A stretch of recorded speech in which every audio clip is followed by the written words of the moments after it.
Pernah nggak sih kamu merasa bingung menentukan mana yang benar dan mana yang salah? Atau kenapa hidup terasa nggak seimbang? Di tengah ribuan informasi dan pendapat, kadang kita cuma butuh satu hal, yaitu cara berpikir yang jernih. Dan ternyata ribuan tahun lalu seorang filsuf bernama Aristoteles udah punya jawabannya. Selamat datang di Novara dan selamat datang di segmen berpikir.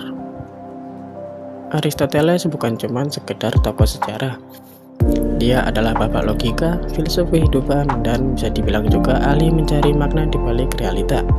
Cara berpikirnya yang sistematis, masuk akal, dan penuh pertimbangan masih sangat relevan sampai saat ini. Tapi gimana sih sebenarnya cara berpikir ala Aristoteles? Pada video kali ini, kita akan menemukan jawabannya. Dasar pemikiran Aristoteles, segalanya berawal dari pengamatan. Berbeda dari gurunya, yaitu Plato, yang lebih menekankan dunia ide, Aristoteles lebih realistis. Baginya pengetahuan itu datang dari pengalaman dan pengamatan. Kita belajar dengan melihat, merasakan, mencoba, dan menganalisis apa yang ada di dunia nyata. Makanya, Aristoteles percaya bahwa kebenaran bisa ditemukan lewat logika dan akal sehat, bukan cuma lewat intuisi atau teori. Contohnya, kamu nggak akan ngerti soal kejujuran cuma dari definisinya, tapi kamu bisa paham kejujuran dari pengalaman, jujur ketika takut dihukum atau melihat orang lain dihargai karena kejujurannya. Cara berpikir Aristoteles, logis, sistematis, dan berimbang. Aristoteles punya satu alat utama, yaitu logika. Dia percaya bahwa untuk mencapai kebenaran, kita harus belajar menyusun pikiran secara tertib dan runtut. Ini dikenal dengan metode silogisme, cara berpikir deduktif dari premis umum ke kesimpulan spesifik. Adapun contoh sederhananya, semua manusia akan mati, aku adalah manusia, maka aku akan mati. Kesannya simpel, tapi ini adalah dasar dari semua penalaran logis.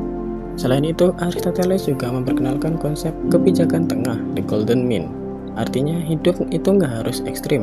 Kita harus mencari titik tengah antara dua kutub berlebihan. Misalnya, keberanian bukan berarti nekat, tapi juga bukan berarti pengecut.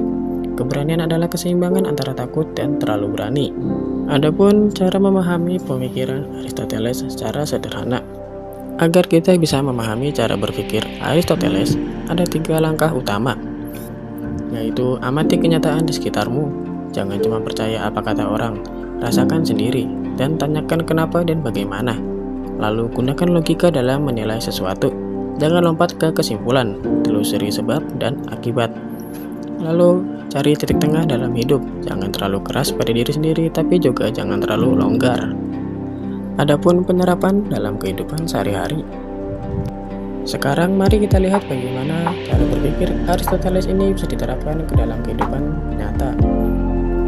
Adapun dalam mengambil keputusan, misalnya kamu lagi galau, mau lanjut kuliah atau kerja dulu, gunakan logika Aristoteles.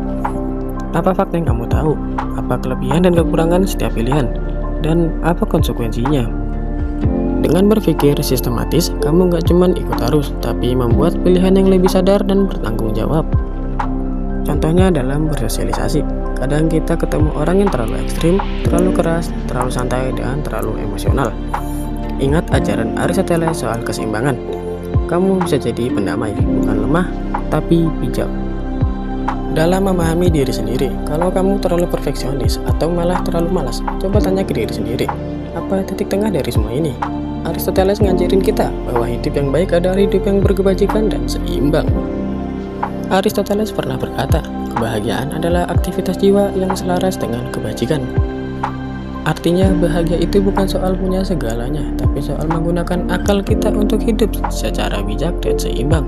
Di zaman serba cepat ini, kadang kita lupa untuk berhenti, berpikir, dan menyusun langkah kita dengan tenang.